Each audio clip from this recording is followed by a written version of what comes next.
This is going to be a relatively quick video overview of this Macintosh Performa 450 that I have just finished restoring.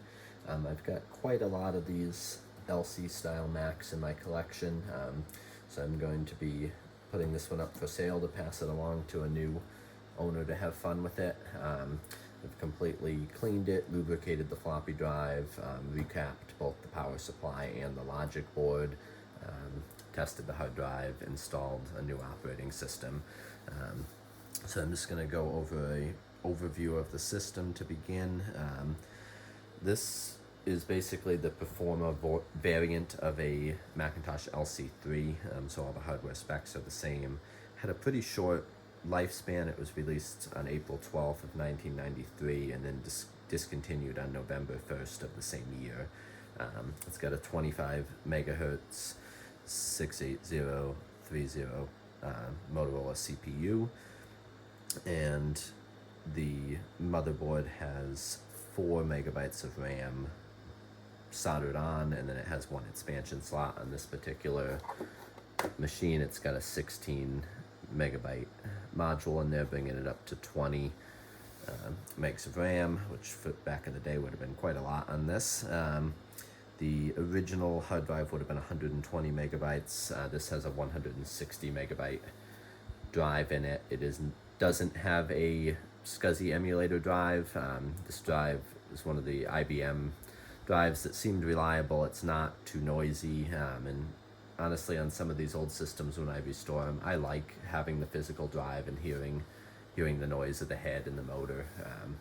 So since that seems healthy, I decided to leave that in here when I went through the whole machine.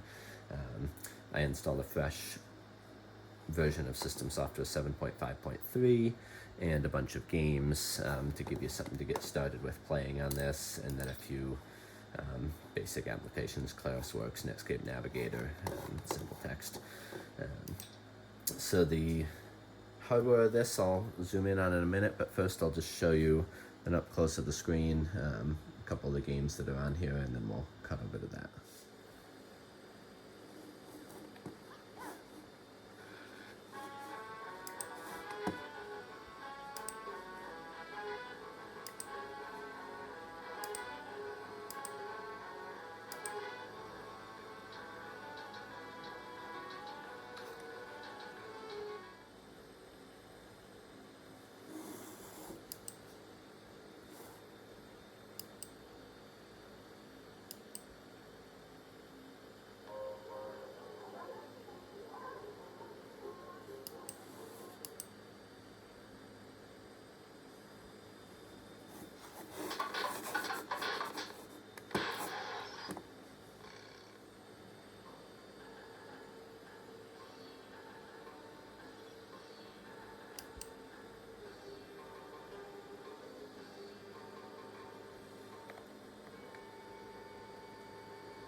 And of course there's flying toasters. Also just want to quickly demonstrate that the floppy drive works very well. It's been completely lubricated and cleaned. You can see the disk snaps right in, and it'll pop up nicely over there, and the eject motor is good and strong, so it pops right out. The case itself is in very good shape and doesn't have any yellowing or marks. There may be a few shadows here just from my light, but the front of it is completely uniform. So let me shut it down here, and then we'll just pop the lid off.